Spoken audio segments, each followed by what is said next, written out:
Mesdames et messieurs les candidats, vous avez, comme à chacune de nos élections, il s'agit d'une élection nationale pour le coup, de façon récurrente, nous recevons à chacune de ces élections nos mandataires, ici élus à la Chambre de commerce, au tribunal de commerce, au conseil de prud'homme au pluriel, dans les organismes paritaires de sécurité sociale, à l'URSSAF, qui sont là à la fois pour vous entendre et pour vous poser des questions sur les thèmes, même si vous ne connaissez pas les questions, sur les thèmes qui vous ont été suggérés, c'est-à-dire 3 thèmes majeurs qui ont fait l'objet de propositions lorsque nous avons reçu au niveau national l'ensemble des candidats à l'élection suprême, à l'élection présidentielle, dont est issu un livret qu'on vous remettra tous, qu'on vous enverra, sur lesquels figurent 89 de nos propositions.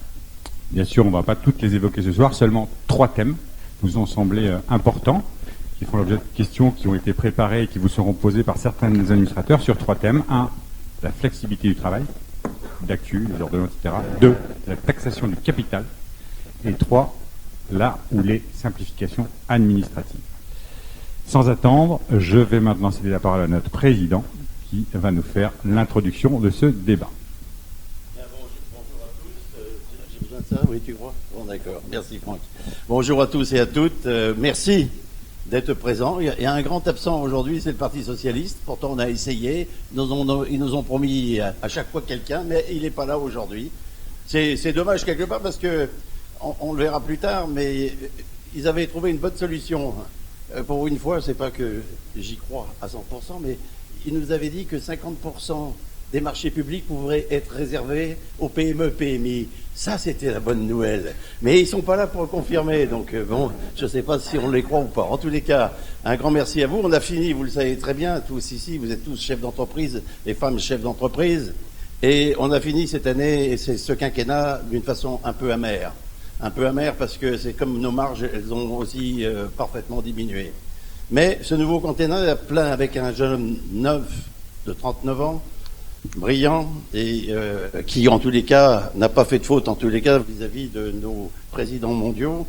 On a peut-être une chance d'aller plus loin, mais on tient compte aussi, et vous le savez ici à la CPME, excusez-moi, on m'a enlevé le G, vous le savez, donc c'est CPME aujourd'hui. Donc la CPME, on a la chance aussi d'avoir des idées qui sont compatibles dans beaucoup des partis. Et dans ces partis, vous avez aujourd'hui donc la France Insoumise, avec Myriam qui est là-bas. Vous avez notre ami Bruno Bonnel, qui est la République En Marche.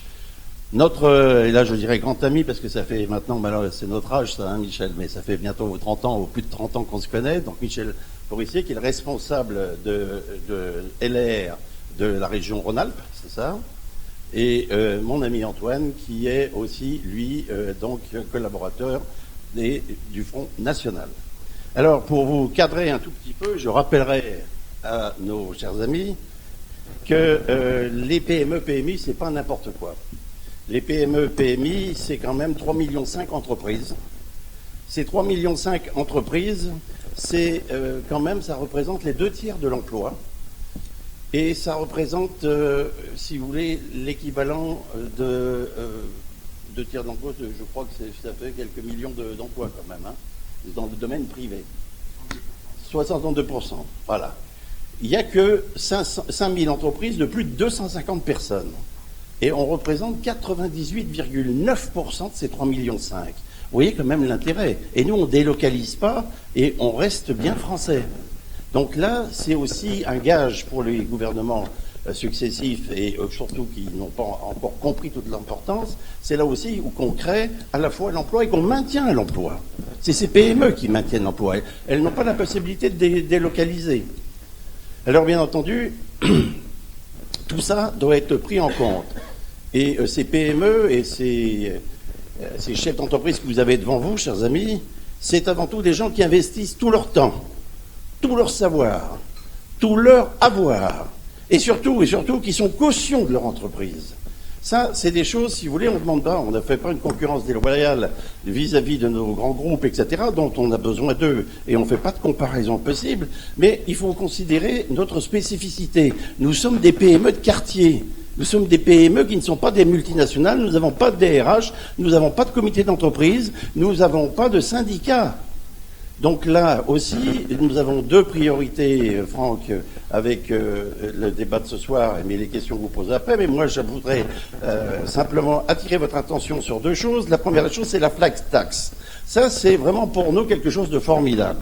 De passer de 50 et voire 60% dans certains cas à 30%, c'est quelque chose de formidable qui va nous permettre certainement de pouvoir réinvestir ce que nous n'avons pas fait. Parce qu'il y a 5 ans, lorsque la première loi de finances est sortie, vous le savez, François Hollande, lui, a taxé le capital au même titre que le travail. C'est pas possible. On ne peut pas créer des emplois, on ne peut pas investir dans l'outil de travail si on taxe le capital comme le travail. Donc là, c'est déjà une très bonne nouvelle et il faut continuer dans ce sens-là parce que pour nous, c'est vraiment comme ça qu'on pourra créer des emplois, c'est comme ça qu'on pourra créer de la richesse autour de nous et c'est important pour nous d'avoir une confirmation. On avait également demandé au quinquennat précédent, vous le savez, à la fois de la stabilité et de la visibilité. Nous n'avons eu ni l'un ni l'autre pendant ces 5 ans. Et là, je réclame à tous nos candidats, à tous les futurs députés, etc., qui nous représenteront à l'Assemblée, de nous garantir cette stabilité, cette visibilité. Pourquoi ? Parce que si un chef d'entreprise voit la flexibilité, etc., et la stabilité, il investira. C'est pour ça aussi que dans les prud'hommes, on est tout à fait d'accord sur ne pas léser, bien entendu, ceux qui ont droit à des indemnités, bien entendu, mais qu'on plafonne, qu'on puisse avoir une lecture importante du coût à la fin de la sortie d'un employé ou d'un collaborateur qui nous met au prud'homme, on doit pouvoir gérer ça aussi. Alors voilà tout ça, et dernier point, et après je vous laisserai quand même la parole, c'est le point qui nous préoccupe le plus, bien entendu. Je vous l'ai dit, on n'a pas de DRH, il faut nous laisser la liberté pour les moins de 20 en tous les cas, la liberté de pouvoir discuter, non pas contraint, mais sereinement avec nos employés pour définir avec eux la politique la mieux adaptée à l'entreprise. Voilà messieurs, je vous souhaite un bon débat et à vous et une bonne soirée, enrichissante, je le sais, avec des gens formidables que vous avez à côté de vous. Merci à vous.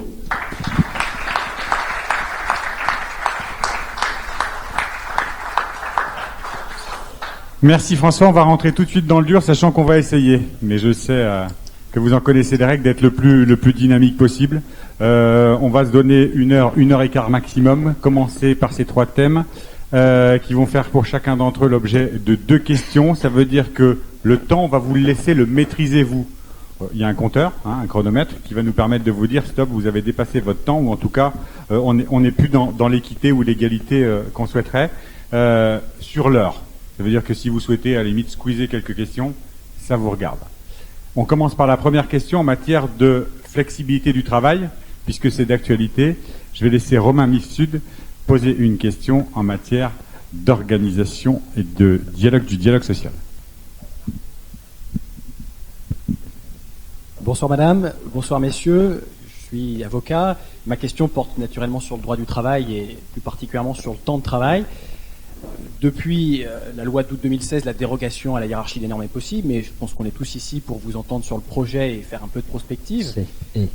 Selon vous, est-ce que l'accord d'entreprise doit ou pourra déroger aux autres normes du droit social, et plus spécifiquement, est-ce qu'il pourra déroger à l'accord de branche?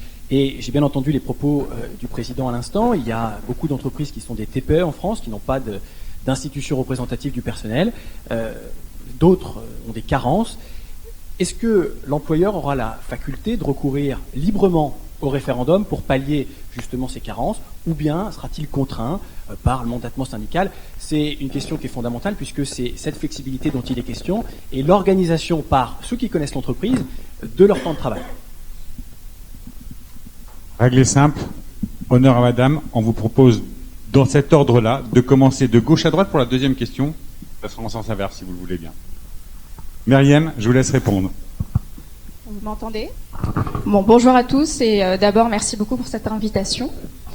Donc, pour répondre à la question de monsieur sur la flexibilité du travail et sur justement la faculté d'organiser des référendums, nous, à la France Insoumise, concernant la flexibilité du travail, on est effectivement pour lever les freins à l'embauche, on est pour simplifier le code du travail qui aujourd'hui est très rigide, et on est aussi pour baisser les charges globalement, pour répondre, pour donner une vision un peu globale. Par contre, concernant la hiérarchie des normes, on est plutôt pour le rétablissement de la hiérarchie des normes et pour le maintien à l'état où c'était avant.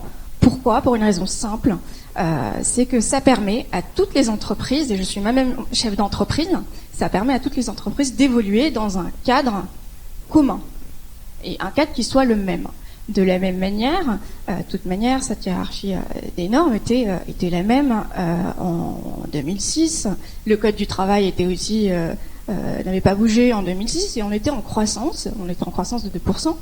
On n'avait pas eu besoin de le modifier, ce code du travail, qui aujourd'hui, je le rappelle, est un socle, un cadre qui évite du dumping entre sociétés.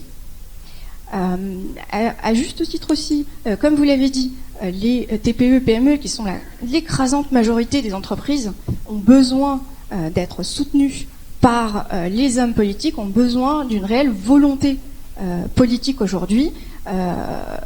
Nous, on est un petit peu offusqués et on est contre tout ce qui s'est passé, tous les gouvernements qui sont passés durant les 30 dernières années, qui s'occupaient justement de faire de la gestion. Voilà. Et de vous indiquer des indicateurs, de suivre des indicateurs, alors que il faudrait plutôt une vision, une véritable volonté politique. Voilà. Et pour terminer sur le sujet justement du dialogue social, donc pour récapituler, on est pour le maintien de la hiérarchie des normes et on est aussi pour un soutien aux TPE-PME pour pallier à la pénurie d'emplois et donc aux compétences et à la qualification du vivier d'emploi qui existe aujourd'hui. On a 3,4 millions de chômeurs de catégorie A qu'il faut requalifier pour aider à les replacer et accompagner les TPE-PME dans l'embauche.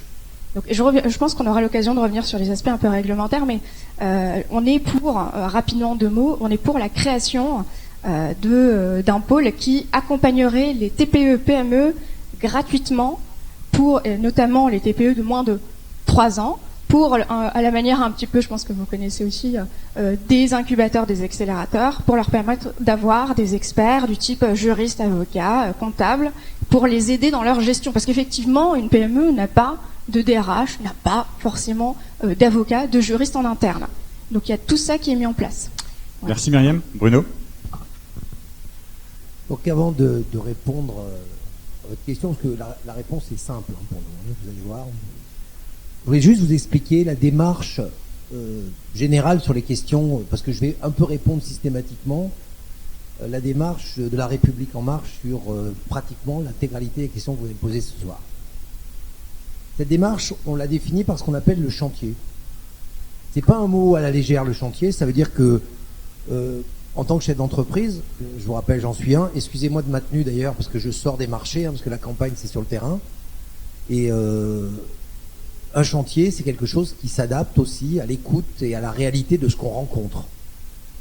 Et s'il y a un cap qui est défini, et je vais vous le développer, le cap qui vise à libérer les initiatives et à protéger en même temps les gens qui en ont besoin, en les requalifiant ou en leur donnant des protections supplémentaires, c'est simplement parce que c'est notre vie quotidienne de chef d'entreprise. J'ai fait une interview tout à l'heure où j'expliquais que le socialisme, ils ne sont pas là ce soir, n'avait pas l'exclusivité du social. Et que les chefs d'entreprise, toute la journée, nous menions nos entreprises avec bien évidemment une composante économique, mais surtout une composante sociale. Parce que c'était d'abord et avant tout une aventure humaine. Maintenant, l'aventure humaine, elle est ce qu'elle est, c'est-à-dire qu'elle a cette complexité qui ne se résume pas sur un compte d'exploitation ou un bilan, vous le savez tous. Elle a ses aléas qui font que pour plein de raisons, les sociétés ne se font pas dans les stratégies qui sont décrites dans les business plans, et donc on s'adapte. Et l'intérêt de l'approche de la République En Marche vis-à-vis des entrepreneurs, c'est que, 1, il y a une véritable volonté d'écoute. 2, il y a une confiance a priori sur le fait que les entrepreneurs vont effectivement ne pas résumer leur situation à ces bilans comptables et qu'au-delà des questions légitimes qu'on va avoir, et vous avez raison, sur la fiscalité, sur l'investissement, sur les taxations diverses, il y a bien cette capacité d'observation de la réalité du terrain. Le programme de La République En Marche, c'est tout simplement un programme de bon sens. C'est pour ça que je l'ai rejoint. Jamais fait de politique avant, toujours voté à gauche, c'est un peu ma caractéristique, parce qu'il y a, traditionnellement, on dit que les chefs d'entreprise votent à droite, mais tout simplement parce que j'avais une fibre plutôt de ce sens-là, mais je m'étais jamais engagé avant, et là, je me suis engagé directement en m'exposant et en choisissant délibérément, si je suis élu, d'arrêter mon activité d'entrepreneur pendant le temps de ma mandature. Ça, c'est très clair pour moi. Je n'aurai plus de mandat. Et j'ai d'ailleurs fait en ce moment, parce que j'ai quand même espoir d'être élu, j'ai fait les conseils d'administration adéquats pour nommer, dans les prochains jours, les prochains présidents de mes sociétés et la réorganisation de ces entreprises. Maintenant, je vais répondre à votre question. L'approche, elle est très simple. Effectivement, nous allons inverser ce qui est aujourd'hui le standard. Nous maintenons les 35 heures, parce qu'on estime que si demain matin on dit qu'on bouge les 35 heures, on va avoir 1 million de personnes idéologiquement préparées à descendre dans la rue et on va rebloquer le système. Mais ce qu'on rajoute et qui est fondamental, c'est que tout accord majoritaire dans une entreprise, pas sous l'autorité des branches, dans une entreprise, avec ou sans syndicat. Nous préférons objectivement que la fonction syndicale retrouve sa nature, c'est-à-dire une fonction de force de proposition et pas d'opposition. Mais s'il n'y a pas de syndicat, eh bien, nous choisirons l'option majoritaire de la relation employeur-employé qui définiront ensemble leurs conditions de travail. Qu'elles soient d'allonger la durée du temps de travail, sous quelles conditions, qu'elles soient dans certains cas de la flexibiliser, en concentrant, comme dans certains métiers, du travail à certains endroits. Et là, on s'oppose radicalement à ce que vous venez d'entendre. Radicalement. C'est que non, toutes les entreprises ne sont pas les mêmes et elles ne doivent pas être traitées d'une façon commune, globale, comme si on faisait tous les mêmes métiers. Moi, j'ai eu l'occasion de rencontrer Madame Aubry quand il y a eu la grande bataille des 35 heures. À l'époque, Infogrames, c'était une entreprise. Avant Noël, par exemple, on avait besoin de bosser 70 heures par semaine. Par contre, une fois que Noël était passé, je pouvais mettre tout le monde en vacances. Parce que les jeux vidéo, ça se vend sous l'arbre de Noël. Eh bien, j'expliquais ça à Madame Aubry, qui m'expliquait, nous, on a décidé, nous, que les 35 heures, c'était comme ça et pas autrement. Le nombre par jour, le nombre par semaine, le nombre par mois. Alors, il y a eu ensuite des ajustements, mais on a perdu vachement de temps. Là, on fait exactement l'inverse. On dit, la loi, elle protège les cas où nous, chefs d'entreprise, on est assez bêtes pour pas avoir un dialogue avec nos employés. Donc ça, la loi, c'est net, c'est 35 heures. Mais nous, on sait qu'on sait faire avancer si c'est dans la nature de nos fonctions. Par contre, les accords, donc ma réponse est très claire, les accords majoritaires dans les entreprises, indépendamment des accords de branche, si elles sont acceptées par les employés, qu'il y ait un syndicat ou qu'il n'y en ait pas, avec la volonté de pousser à la syndicalisation intelligente, constructive, qui permet de faire voter nos entreprises, prévaudra sur la loi. Voilà, c'est la réponse. Mais je vais vous faire cette petite introduction pour vous expliquer que à chaque question, je ne vais pas la refaire à chaque fois, mais je pourrais développer cette même idée de chantier qui fait qu'on va discuter. Et notamment, évidemment, que l'organisation syndicale qui nous invite aujourd'hui est un élément majeur de cette discussion. Absolument majeur. Alors, j'ai pas encore lu les 89 propositions. Je me tais. J'ai droit à 1 heure. Je partirai dans 1 heure, je te l'ai dit. Merci Bruno. Il n'y a pas que François qui parle beaucoup. Michel. Oui, à mon tour, je vais vous dire une petite minute de présentation. Aujourd'hui, je suis sénateur. J'ai été un des co-rapporteurs sur la loi travail. Et ça me fait plaisir parce que tu as dû lire mon rapport. Parce que le Sénat a proposé le sens de l'histoire que maintenant tout le monde reconnaît. Mais vous savez dans quelles conditions cette loi a été expédiée à l'Assemblée nationale sans débat, alors que, en ce qui concerne le Sénat, nous avons écouté tous les représentants syndicaux, qu'ils soient des salariés ou des entreprises, et par des tables rondes, c'est-à-dire qu'on a reçu les représentants syndicaux des ouvriers ensemble et des patrons ensemble, de manière à ce qu'on puisse avoir une certaine idée d'unanimité sur une langue de vision. Et il est évident que dans le cadre de la loi Sénat était prévu là, non seulement de prendre des libertés avec les 35 heures, mais carrément de sortir de ce carcan pour correspondre, parce que la petite entreprise que j'ai eue au cours de ma carrière, que j'ai quand même pilotée pendant 38 ans, d'une quinzaine de personnes, certains d'entre vous doivent s'y reconnaître dans ce type d'entreprise, j'ai connu toutes les difficultés que vous connaissez aujourd'hui. Et la méthode de travail qui vient d'être évoquée, c'est exactement de cette façon que nous travaillons au Sénat. Parce que, évidemment, je ne suis pas dans la majorité des sénateurs, la plupart viennent par des voies plus politiciennes, viennent moins du terrain. Je suis sans doute le premier sénateur qui a fait le métier de tailleur de pierre. Donc ça forge, parce que quand à la fin de la journée, vous avez les os qui vous brûlent parce que vous avez tapé toute une journée à la massette, vous savez ce que c'est que la pénibilité. Et cependant, j'avais retoqué le compte pénibilité parce qu'il était inapplicable.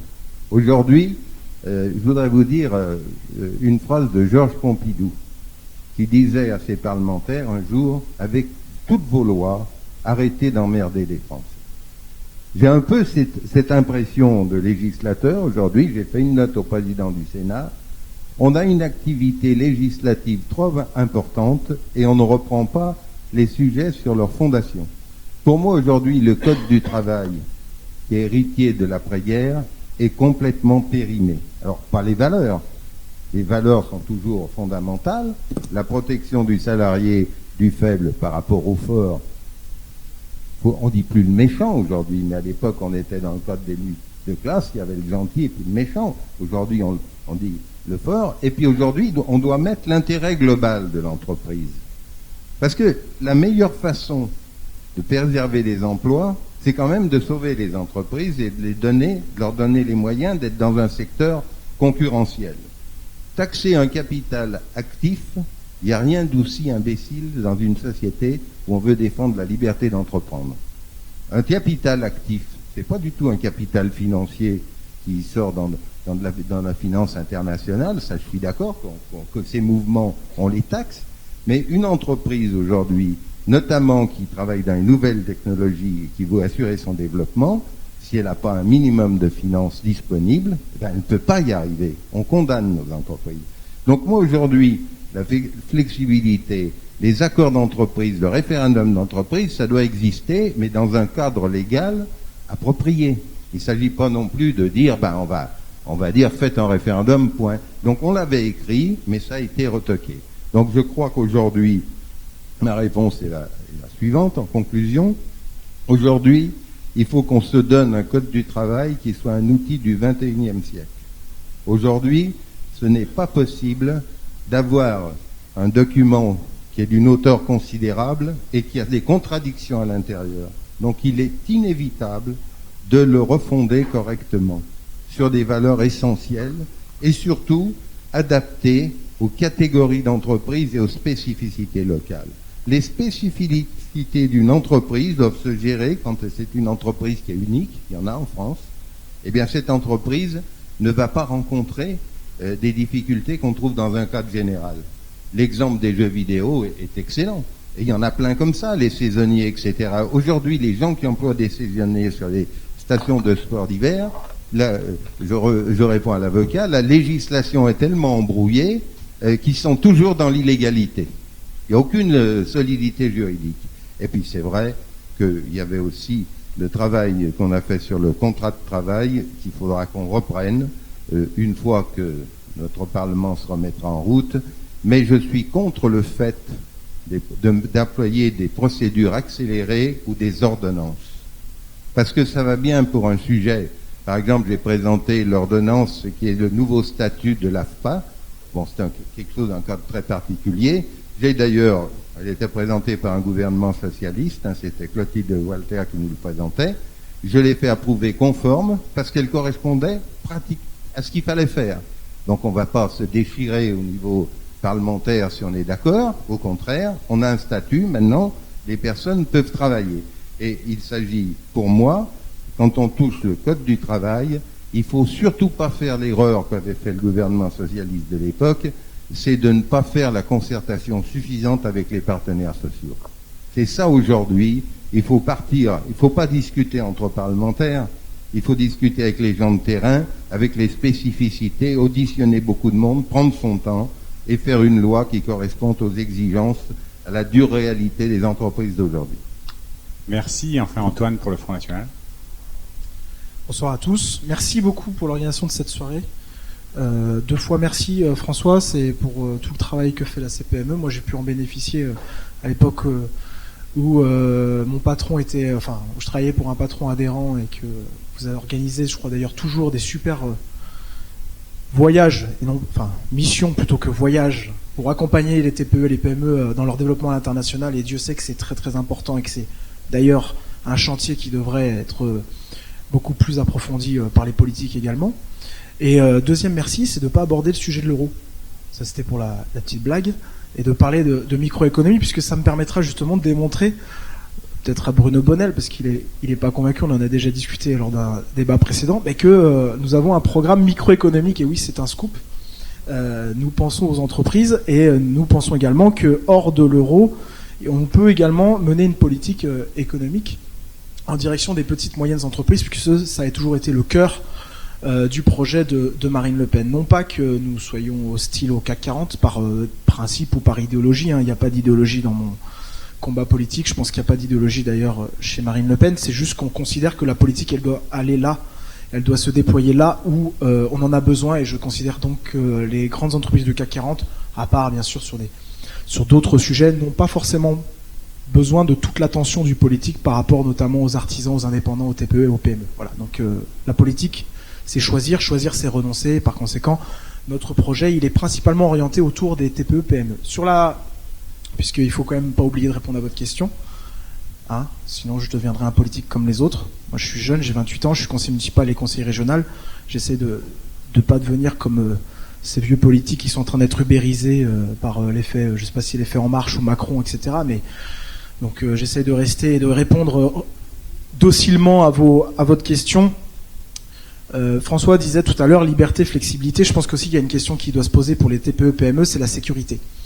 Et vous imaginez bien que donc je suis pas favorable par principe à l'inversion, c'est-à-dire au principe de la primauté de l'accord d'entreprise, notamment soit sur la loi, soit sur les accords de branche. Non pas qu'on ne puisse pas penser des accords d'entreprise par le biais de référendum lorsque notamment des entreprises, des TPE, PME sont en danger, lorsqu'il y a des sites qui risquent de délocaliser. Ça a existé notamment avec Smart en Moselle, où le référendum a eu un certain succès non seulement auprès des cadres, mais également auprès des ouvriers salariés, et qu'il a été soutenu par certains syndicats comme Force ouvrière. Mais ça a été mené pour sauver la boîte. Et l'idée n'était pas de dire qu'on allait passer à 40 heures, payer 35 irrémédiablement, et qu'à terme, il fallait retravailler sur la négociation dans le cadre d'une consultation également d'entreprise pour justement peut-être lorsque demain la situation économique de Smart se sera redressée, et bien qu'on revienne à un stade normal. Voilà. Donc, ce que nous disons nous, c'est que le problème de l'accord d'entreprise, c'est que l'enfer étant pavé des meilleures intentions, à qui il va bénéficier en priorité? Est-ce qu'il va bénéficier aux TPE-PME dans leurs principes et dans leurs modalités pratiques, ou alors est-ce qu'il va bénéficier d'abord à des grandes entreprises du CAC 40 et donc accroître aussi ou aggraver le risque d'une concurrence déloyale interne, sachant qu'aujourd'hui on sait aussi ce que c'est que le dumping social, on sait aussi ce que c'est que la concurrence mondiale, etc., et qu'elle ne résulte pas uniquement du fait que les charges sont trop lourdes en France et que les Chinois sont meilleurs que nous. Non, c'est plus compliqué que ça, je pense, et que c'est pour ça que la question doit être abordée dans toute sa complexité. Par conséquent, nous, ce qu'on pense, évidemment, il y a la question de la sécurité, donc je vous disais, opposition à l'idée que l'accord d'entreprise puisse régler la question notamment de l'organisation du temps de travail, donc maintien du temps de travail au niveau des 35 heures. Par contre, il faut absolument, et c'est un sujet qui n'a pas encore été abordé par mes prédécesseurs, il faut absolument une grande réforme syndicale pour avoir des vrais syndicats non seulement représentatifs, mais pas des syndicats qui sont trustés par telle ou telle idéologie et qui soient vraiment dans une démarche de défendre les emplois, de défendre leur outil de travail, avec l'idée que demain, on puisse réellement faire de la cogestion et permettre que l'organisation du temps de travail, pourquoi pas au niveau des branches professionnelles, parce que j'entendais M. Bonnel parler de la question des jeux informatiques, très bien, mais encore une fois, la question des branches, on est d'accord hein, que toutes les entreprises ne sont pas les mêmes, c'est pour ça qu'il y a aussi des accords de branches, c'est pour ça aussi qu'on discute au niveau des branches professionnelles, ce qui permet aussi d'organiser la réforme et ce qui évite l'anarchie, parce que le risque des accords d'entreprise demain, c'est que ça mène aussi à l'anarchie et au n'importe quoi. Je dis pas que ça mènera forcément au n'importe quoi, mais c'est l'une des raisons pour lesquelles nous y sommes opposés. Par contre, nous sommes favorables, bien sûr, au maintien de la durée du temps de travail des 35 heures, mais nous sommes favorables à une mesure qui avait été mise en place par Nicolas Sarkozy, c'est-à-dire la défiscalisation des heures supplémentaires. Par contre, de revenir sur ce qui avait été décidé dans la loi El Khomri, c'est-à-dire la baisse de leur majoration. C'est-à-dire que nous voulons restaurer la majoration, notamment de 10% des heures supplémentaires, pour redonner immédiatement du pouvoir d'achat aux salariés. Parce que l'idée, c'est de réconcilier à la fois le petit patron et le salarié, et en même temps de permettre aux chefs d'entreprise immédiatement, dès que les carnets de commandes se remplissent, d'ailleurs je crois qu'on est dans une conjoncture économique justement où c'est en train de repartir, et qu'ils puissent répondre immédiatement en ayant une flexibilité immédiate, c'est-à-dire la défiscalisation des heures supplémentaires et la possibilité d'y avoir recours plus facilement. Enfin, parce qu'on a parlé uniquement du temps de travail, parce que je pense qu'on va passer à la deuxième thématique, vu que le temps tourne. Évidemment, il faut foutre la paix aux entreprises, et il faut revenir sur cette loi El Khomri. Alors souvent, on a l'impression que quand on dit qu'on est contre la loi El Khomri, c'est parce qu'on est un affreux gauchiste, qu'on défend les précarés de certains régimes spéciaux. Pas du tout. Moi, si j'ai bien entendu, hein, notamment certaines revendications de la CPME, je me souviens bien, hein, François Asselin le disait lui-même, il n'était pas favorable à cette loi El Khomri parce qu'en fait, il a réuni le pire du libéralisme et le pire du socialisme. C'est-à-dire le pire du libéralisme, au fond, quand vous êtes une grosse boîte, du CAC 40, etc., bon, même si M. Gattaz n'est jamais content parce que ça va jamais assez loin selon lui, je suis désolé, mais nous on n'est pas non plus des grands amis du MEDEF, parce qu'on a constaté que leurs propositions, notamment le CICE, n'avaient pas créé le fameux PINS des 1 million d'emplois. Eh bien, on avait remarqué quand même que on a créé dans la loi El Khomri le mandataire salarié qui doit être investi par telle ou telle branche syndicale pour pouvoir dialoguer justement dans le cadre de ces prochains accords d'entreprise. On avait constaté que au final, on avait augmenté d'ailleurs le nombre d'heures qui doivent être allouées maintenant à un représentant du personnel pour exercer ces activités syndicales. Au fond, on avait encore un peu plus réglementé les relations entre les petits patrons, entre les moyens patrons et leurs salariés, alors qu'au contraire, il fallait leur redonner de l'oxygène et de la flexibilité. Donc nous, cette loi El Khomri, nous y sommes opposés en partie pour ces raisons-là, c'est-à-dire on a encore alourdi les charges, notamment avec le compte personnel d'activité, le compte pénibilité, etc. On a encore alourdi les charges qui pèsent sur les petits et moyens chefs d'entreprise. Donc évidemment, ça c'est des propositions très claires. On supprime le compte pénibilité. On ne met pas en place, surtout pas en place, pour le moment, non pas que j'y sois opposé par principe ou que nous y soyons opposés par principe, on ne met pas en place le prélèvement à la source, parce que ça va être une catastrophe. Antoine, à gérer pour les questions qui feront l'objet les d'autres questions. Ce que je te propose, c'est de garder le micro, en revanche, puisqu'on va repartir de la droite, pour répondre à la deuxième question de Myriam Benchara, qui est notre vice-présidente en charge de la formation à la Chambre de commerce métropolitaine.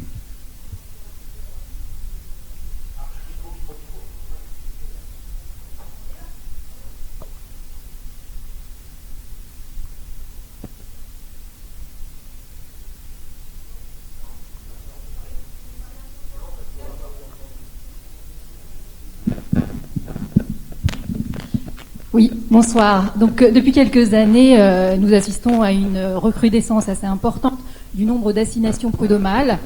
Et nous avons constaté, et je pense que vous êtes tout à fait au courant, qu'un certain nombre de décisions qui ont été prises ont pu mettre en très grande difficulté des entreprises, et notamment des petites entreprises, poussant malheureusement certaines TPE vers la faillite. Donc aujourd'hui, concrètement, quelles sont les propositions que vous êtes en mesure d'apporter pour, d'une part, avant tout, rassurer les chefs d'entreprise que nous sommes ici, et pour sécuriser la rupture contractuelle et limiter bien évidemment les risques auxquels nous sommes tous au quotidien confrontés. Merci Myriam, on repart par la droite avec des réponses si possible un tout petit peu plus courtes. Merci. Ce sera très court parce que ça fait partie, et vous l'avez raison, des sujets que nous allons devoir aussi approfondir en interne. Vous n'êtes pas sans savoir qu'il va y avoir des débats internes après les élections législatives. et que la question aujourd'hui de l'incertitude pour le chef d'entreprise lorsqu'il est assigné prud'homme, moi je sais de quoi, enfin pas personnellement, mais mon père a vécu cette situation-là et ça a été très désagréable et ça a mis en danger l'avenir de la boîte. Il est clair que il faut travailler sur une réflexion qui consiste aujourd'hui à sécuriser le chef d'entreprise, mais en même temps à ce qu'il n'y ait pas d'effet induit d'aubaine qui aujourd'hui, demain, soit utilisé pour pour précariser, j'aime pas ce mot, mais pour précariser aussi dans le cadre de grandes entreprises, etc., la situation du travailleur, du salarié, etc.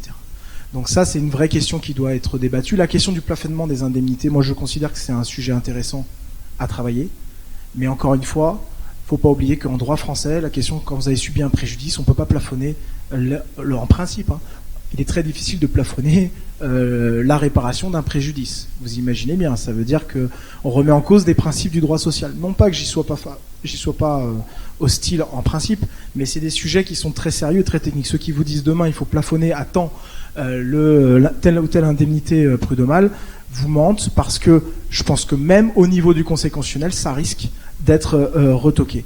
Voilà. Mais j'ai pas pour le moment, je vous le dis sérieusement, de réponse très précise sur cette question précise que vous nous avez posée.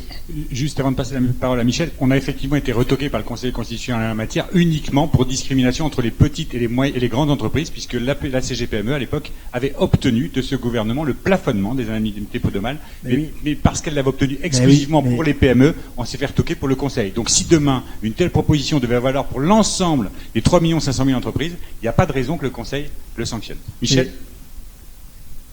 Oui, alors, excusez-moi de rentrer dans une technique législative, parce que je voudrais revenir à ce que j'ai dit tout à l'heure. Aujourd'hui, ce qui est en question, c'est la refonte du Code du travail, si on veut changer les choses, et également la refonte et la création d'un nouveau contrat de travail. Parce qu'aujourd'hui, le contrat de travail en France est d'une complexité et d'une opposabilité qui est quelquefois complexe. Donc, il faudrait, pour cela, même une réforme constitutionnelle. Parce que la Constitution vous dise que en gros, on doit traiter toutes les entreprises de la même façon, c'est là le problème, justement. C'est un problème constitutionnel.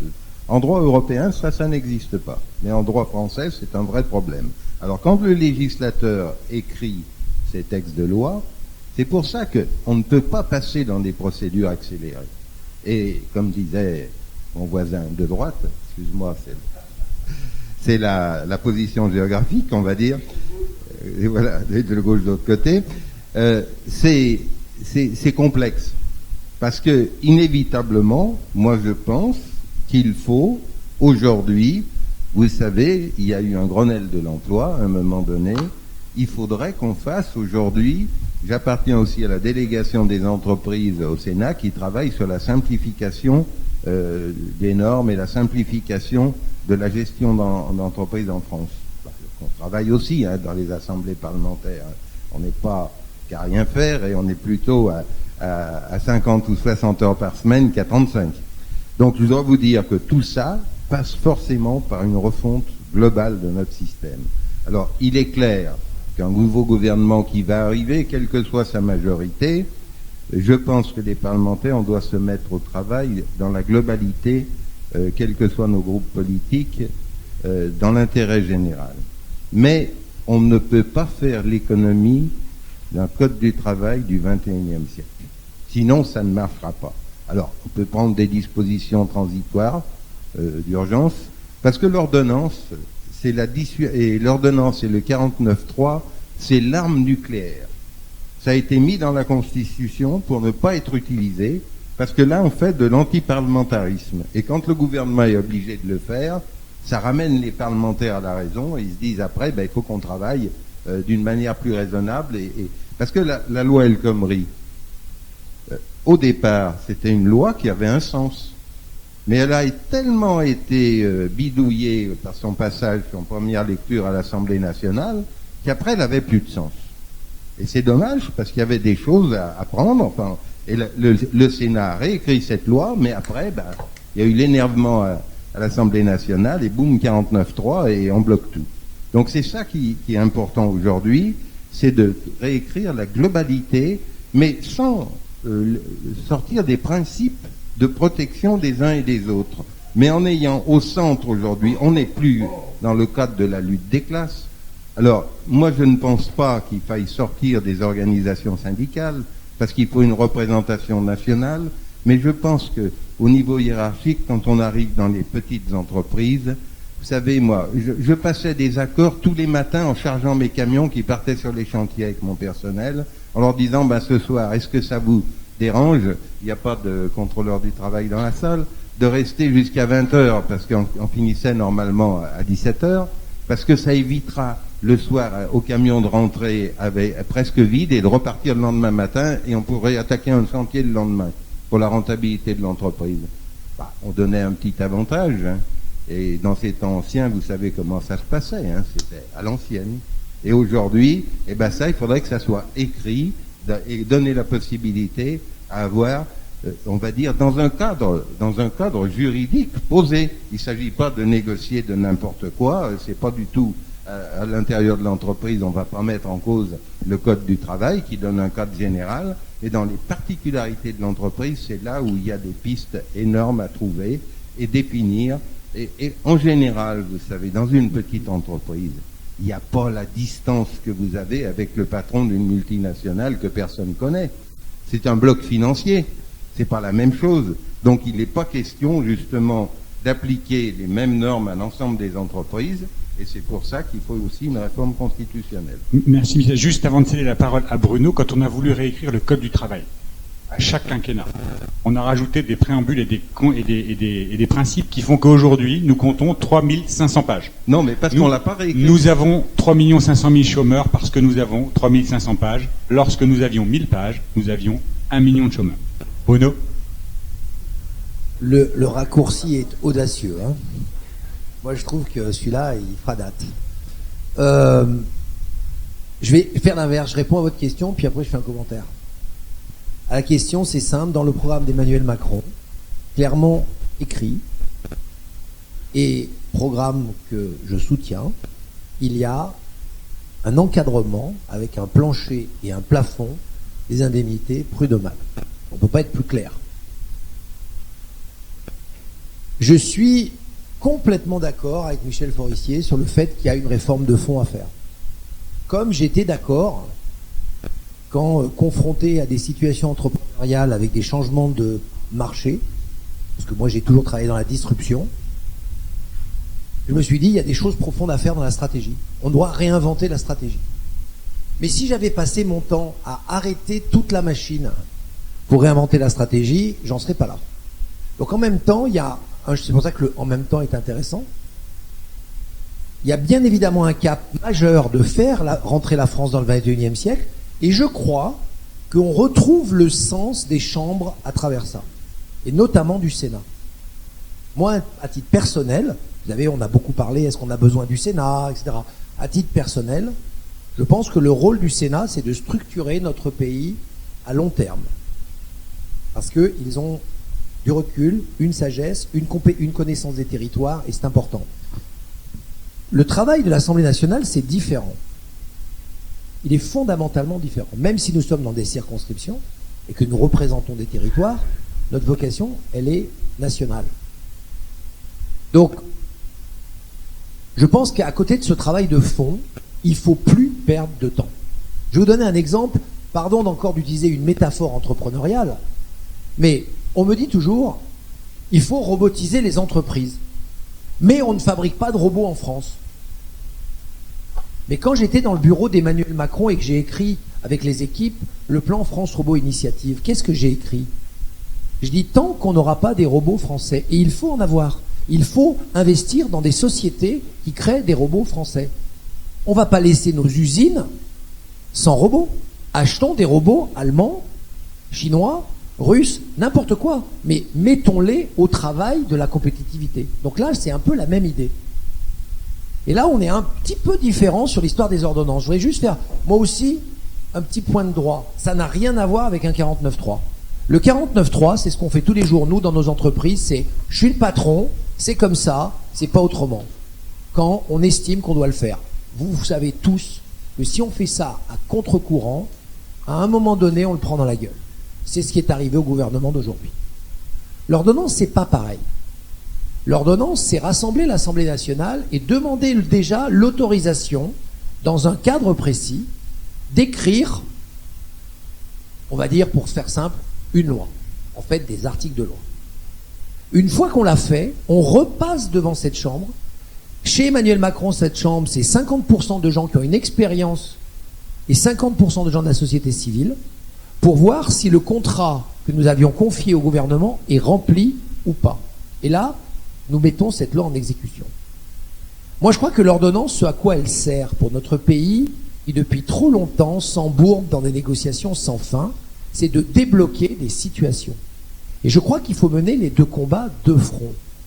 Une réforme profonde du droit du travail, et en même temps, nous avons besoin d'actions tactiques exécutables immédiatement, et qui peut-être, si elles ne fonctionnent pas, comme le CICE, parce que la réalité du CICE, c'est que tout le monde y croyait, sinon on l'aurait pas fait.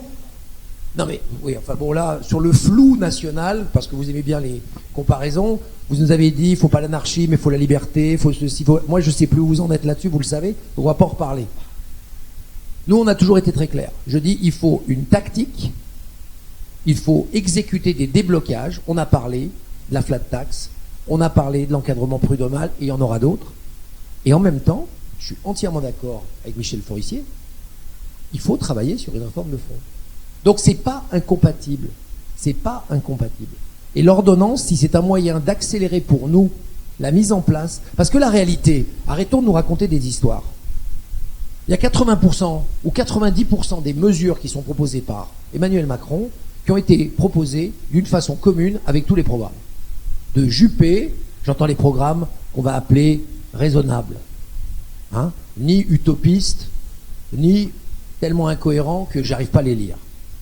80% sont cohérents. On ne va pas bloquer ces 80% de bonnes idées pour 20% de discussion. C'est pas comme ça qu'on fait dans la vraie vie. Quand vous négociez un contrat, vous dites on est d'accord sur 90%, asseyons-nous sur les 10 et on va trouver une solution. C'est ça la démarche d'En Marche. Et je ne sais pas si vous êtes comme moi, mais depuis 5 semaines, regardez l'état de la France. On est passé d'une situation cynique, désespérée, catastrophique, en tout cas dans la perception. Moi qui fais aujourd'hui les marchés, là, qui me balade, qui distribue mes tracts avec mon petit t-shirt en disant votez pour moi parce que je suis cool, mais j'entends un vent d'optimisme. Et combien de fois j'ai entendu François Turcat nous dire oh les gars, si on n'y croit pas, ça va pas marcher quoi. Donc moi je pense qu'il faut faire ce travail avec la chambre dite haute de Michel, qui est formidablement nécessaire à cet équilibre de long terme, à cette sagesse. Et là, il faut faire un vrai travail sur le long terme. Et il faut débloquer. Donc sur les prud'hommes, nous voterons, je voterai l'encadrement. Parce que moi, c'est pas par mon père interposé, mais c'est par moi tout seul que j'ai une boîte qui a failli passer à la trappe parce que on a jugé qu'une personne, etc. Bon, je ne vais pas vous le faire, vous l'avez tous vécu, vous en avez tous entendu parler. Donc oui, je le voterai, sans hésiter. Et je me battrai pour qu'on le vote. Et sur les marchés, là, quand je rencontre les gens, bah oui, je les regarde dans les yeux, je leur dis oui, parce que c'est notre responsabilité de débloquer les PME, PMI. Merci Bono. Myriam, tu as tout le temps que tu veux. Je vais le prendre, je ne vais pas hésiter, comme mes voisins sont assez bavards. Je vais en profiter. Alors, je vais commencer également par répondre à votre question de manière très précise. Silence. Nous, on est contre l'encadrement des indemnités prud'homales. Parce qu'on pense que le souci, pour lever les freins à l'embauche, parce que c'est un frein à l'embauche, le fait d'avoir peur de se retrouver devant les tribunaux, le souci, il n'est pas là. Le souci, il est en amont. Le souci, il est dans la clarification de ce que sont les causes réelles, les licenciements, pour causes réelles et sérieuses. Et si on clarifie ces conditions, et que ce ne soit pas et qu'on ne les laisse pas libres d'interprétation, à ce moment-là, on n'aura plus à se préoccuper des indemnités prud'homal, on n'aura plus ce souci-là. De la même manière, je fais le lien pour revenir un petit peu sur le code du travail. Justement, on est pour la simplification et une meilleure lisibilité du code du travail. Effectivement, quand il était moins épais, on arrivait plus facilement à l'appliquer. Et étant aussi chef d'entreprise, et uniquement chef d'entreprise, je précise que je ne brigue pas de mandat ou quoi que ce soit, je suis juste simple représentante et militante. On le voit au jour le jour. La complexité d'application du code du travail. De la même manière, je fais un lien rapide, mais je pense qu'on va y revenir probablement après. L'application du compte pénibilité tel qu'il est prévu aujourd'hui, c'est une usine à gaz. C'est complètement inapplicable pour les chefs d'entreprise, même si on est pour une clarification, une lisibilité et une simplification, tout en protégeant les salariés. Parce que de toute manière, effectivement, en tant que chef d'entreprise, et en tant que chef d'entreprise de TPE-PME, on est très très proche de nos salariés. On est très content quand on embauche. Et on embauche quand on a des carnets de commandes remplis, quand on a plus de clients.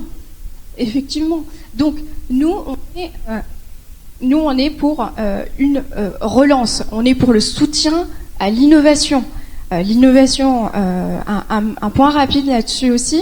L'innovation aujourd'hui, on constate qu'il y a beaucoup de start-up et de PME technologiques qui enclenchent les démarches de R&D, qui font de la recherche, qui déposent des brevets. Et au final, toute cette recherche et cet état de l'art, ils bénéficient grandement aux grands groupes. C'est surtout les grands groupes. Et les grands groupes, qu'est-ce qu'ils font? Ils délocalisent massivement. Ils défiscalisent dans les paradis fiscaux. Ce qui n'est pas le cas de nos TPE-PME qui représentent effectivement 99% des entreprises, hein, je le rappelle, et qui sont 90% à produire pour le marché intérieur. Donc c'est vraiment non seulement des emplois non délocalisables, mais c'est aussi de l'offre adressée à l'intérieur. Donc on est vraiment dans une philosophie, une démarche de priorisation et de favorisation des TPE-PME, y compris l'ouverture de marchés publics prioritairement à des TPE-PME locales pour faire travailler l'écosystème local. Effectivement, les TPE-PME sont implantés dans chaque ville, dans chaque quartier, c'est ce qu'on constate. Et on est aussi effectivement pour injecter 100 milliards d'euros dans l'économie réelle. Donc ces 100 milliards, ce sera de l'investissement dans de l'infrastructure, ce sera aussi du soutien donc à l'innovation, comme je disais, dans la qualification, aussi dans les formations. Et ces 100 milliards permettront justement à nos TPE-PME d'être soulagés, de souffler. Plus précisément, on prévoit de mettre en place et de créer un pôle public de financement. Un pôle public de financement qui pourra permettre aux PME de bénéficier de taux d'escompte, d'escompte à taux zéro, et de pouvoir se faire financer plus facilement, tout en se libérant des grands groupes et des banques privées. Myriam, je te propose de poursuivre sur le détail de ton programme fiscal à l'occasion de la troisième question. On va changer de thème. On va traiter maintenant de la fiscalité du capital qui, comme l'a rappelé François, est un sujet aujourd'hui majeur, prioritaire, à nos yeux, puisqu'il conditionne les investissements et surtout l'avenir et de nos emplois. Je vais céder la parole à Frédéric Adrien, qui est administrateur à la Caisse des allocations familiales. Bonsoir. La taxation du capital et en particulier des dividendes qui représentent souvent chez les entrepreneurs tout ou partie de leurs revenus sont très confiscatoires. Donc nous souhaitons savoir ce que vous proposez en la matière, surtout qu'il faut bien prendre en compte le fait que cette fiscalité est la clé pour la relance des investissements dans les entreprises. Je rappelle qu'on ne parle que fiscalité du capital, c'est-à-dire fiscalité sur les dividendes et les plus-values. Les dividendes étant la principale rémunération d'un patron de PME TNS. Myriam ? D'accord, très bien. Alors, nous, on pense que, effectivement, jusqu'à présent, toutes les mesures qui ont été menées par les gouvernements successifs, que ce soit les Républicains, que ce soit le PS, ou même y compris le gouvernement actuel qui va s'inscrire dans la même lignée, ont globalement bénéficié aux aux grands groupes, y compris sur la fiscalité du capital, la fiscalité tout court des entreprises. Et ça n'a pas forcément favorisé le tissu de TPE-PME local. Nous, on n'est pas pour une vision de l'entreprise, qu'elle soit start-up ou TPE-PME, qui soit dominée par des exigences court-termistes d'actionnaires. Je rappelle qu'il y a un certain nombre d'actionnaires qui sont des acteurs qui parfois soumettent des objectifs intenables aux entreprises. Ce sont souvent des acteurs qui sont éloignés du terrain, dont la vie ne dépend pas personnellement du développement d'entreprise, qui parfois sont amenés à dicter carrément la stratégie d'entreprise. Et j'ai en tête des entrepreneurs qui ont subi ça, des entrepreneurs qui ont dû s'endetter pour payer les dividendes des actionnaires, ou même qui se sont fait déposséder de leur boîte et éjecter de la boîte qu'ils ont eux-mêmes fondée. Donc ça, c'est quand même scandaleux. Nous, on est pour un soutien financier, comme je disais, via un pôle bancaire public, donc qui pourrait aider les entreprises à les faire souffler, mais aussi, on est pour une refonte, je passe à un autre sujet mais qui est lié, de l'impôt sur les sociétés. Aujourd'hui, l'impôt sur les sociétés est complètement inégalitaire. En tant que TPE-PME, on est en moyenne à 33%, alors que les grands groupes sont à 9%. C'est pas normal. Et nous, on est pour justement ramener à court terme l'IS à 25% et appliquer une dégressivité justement et appliquer un taux un peu plus normal aux grands groupes. Sachant qu'on prévoit aussi un taux d'IS réduit pour les TPE-PME qui produisent pour le marché local. Ça sera juste l'objet de la question suivante sur l'IS. C'est pour ça qu'on voulait parler de taxation du capital sur les plus-values et les dividendes, c'est-à-dire les rémunérations principales de nos dirigeants de PME. Alors, sur les dividendes, j'ai dit ce que j'avais à dire. Par contre, sur la rémunération, parce qu'il n'y a pas que les dividendes qui composent la rémunération des chefs d'entreprise. On sait que la rémunération, vous me corrigez si je me trompe, moyenne des chefs d'entreprise de TPE est autour de 4 000 euros par mois. 4 000 euros pour les TPE, voilà, effectivement, de moins de et 6 000 un peu plus pour les PME.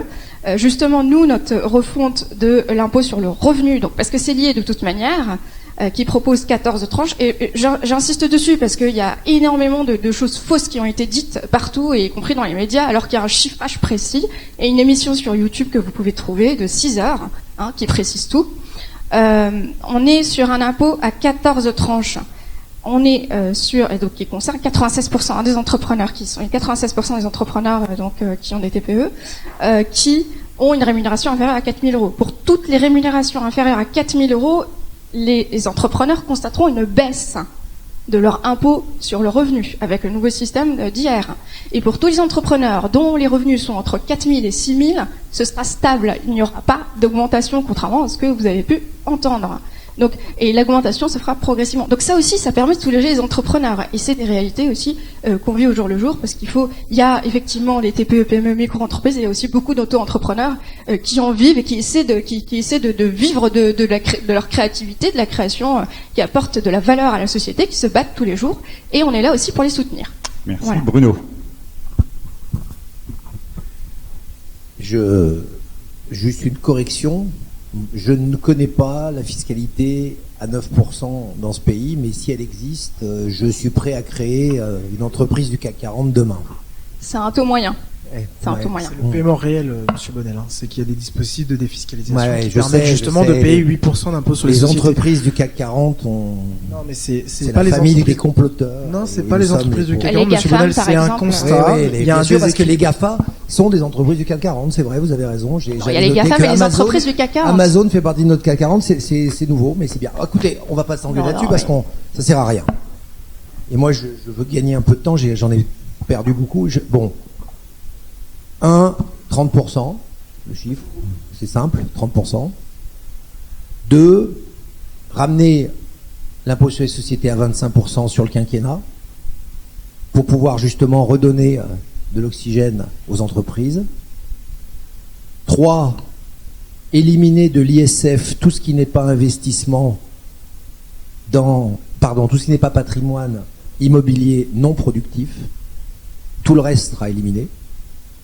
Donc l'ISF changera probablement de nom pour définir effectivement sa fonction immobilière non productive. Ce ne sera pas un impôt sur la fortune non définie, mais un impôt sur ces actifs-là et rien d'autre. C'est-à-dire que les chefs d'entreprise, alors vous allez me dire c'est déjà le cas aujourd'hui, mais on connaît toutes les exceptions qui perturbent justement les positions d'investissement. Notamment si vous avez une holding, vous n'avez pas une holding, comment vous faites pour justifier que c'est une holding active, pas active. Enfin, pour ceux qui connaissent ce cas de figure dont je fais partie, vous passez votre temps à essayer de justifier que votre temps de travail dans la holding, il est ceci, il est cela, et vous faites des refacturations internes. On passe plus d'argent. J'aimerais encore mieux payer l'ISF, ça doit me coûter plus cher de ne pas essayer d'expliquer que c'est ma holding de contrôle. Donc tout ça, c'est éliminé. Et encore une fois, on a bien compris, au niveau de la République En Marche, parce qu'elle est juste pragmatique, que c'est l'investissement qui est la clé de l'emploi. C'est pas seulement les 1000 pages, 3000 pages. Là-dessus, j'ai oublié de dire quelque chose tout à l'heure. Emmanuel Macron a demandé à l'Assemblée nationale de légiférer 33% de son temps et de réviser les lois existantes sur le reste de la législation. Ça veut dire effectivement y avoir un travail d'analyse sur tout ce qui est simplification des normes, sur tout ce qui est les lois qui sont devenues obsolètes, sur les lois qui ne correspondent plus à la modernité de la vie. Je vous passe 2-3 détails. Vous faites un conseil d'administration, pour ceux qui connaissent, vous avez oublié dans vos statuts de mettre que la vidéoconférence et la téléconférence sont possibles.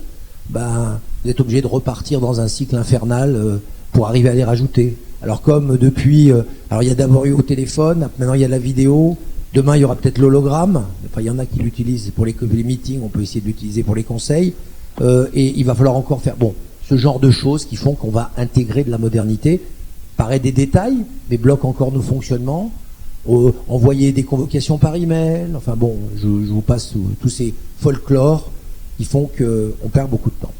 Donc ça c'est pour vous expliquer que libérer les énergies du travail, c'est la clé de voûte du programme En Marche. Mais les deux piliers, c'est protéger les gens qui en ont besoin et éduquer pour qu'on trouve les forces de travail dont on a besoin. Donc c'est pas un truc où on va juste se focaliser sur libérer des contraintes de travail. C'est aussi comprendre que si en association avec ça, on ne met pas le paquet sur l'innovation et la requalification, on lancera nos boîtes, nous. On va en trouver de la croissance. Mais on ne va pas trouver de mecs pour les faire. En tout cas, dans mon métier, encore une fois, dans mes métiers, parce que j'en suis à peu près une trentaine de boîtes, dans mes métiers, je sais que j'ai toujours formé moi-même, la plupart du temps, comme ils étaient en avance, les gens qui étaient. Et je vous rappelle à tous que nous sommes tous touchés par cette transformation numérique qui bouleverse nos métiers. Et ça veut dire qu'on doit se remettre en question en permanence, nous le savons, mais de l'industrie au service, nous avons ce travail permanent à faire. Donc nous devons requalifier en permanence les gens. C'est pour ça que sur les 35 milliards de formations permanentes, il y en a une réorientation qui va être faite vers les gens qui ont besoin d'être requalifiés, qui ne sont pas en activité. Et sur le plan d'investissement de 50 milliards du gouvernement, il y en a 15 qui sont sur la formation des chômeurs et des jeunes.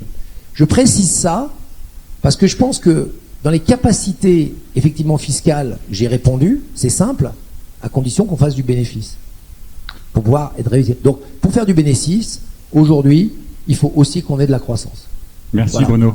On lui a laissé un petit peu d'avance, il va devoir quitter la réunion prématurément, c'est pour ça qu'on comblera le retard après. Michel, sur la taxation du capital. Bon, alors sur la taxation, je vais vous décevoir, mais je suis en parfait accord avec Bruno Bonnell, parce qu'on a effectivement, dans les programmes, il faut le reconnaître, il y a des choses qui se recoupent parfaitement. Donc, il est vrai qu'on est aujourd'hui sur des grands principes, et le grand principe, c'est de ne pas taxer les capitaux actifs qui servent à l'entreprise et de ne pas faire payer ce qu'on appelle la double peine aux chefs d'entreprise, pour être très précis. Hein, ça, on est sur le principe. Je suis aussi en accord sur les les besoins de formation. Parce que là aussi, je travaille un peu au Sénat, on travaille même vite, contrairement à ce qu'on pense, quelquefois plus vite que l'Assemblée nationale, avec sagesse. Non, mais parce que aujourd'hui, moi, ce qui m'inquiète le plus dans notre société, ça a été mon problème toute ma vie, dans la taille de pierre. Je prends un exemple très concret.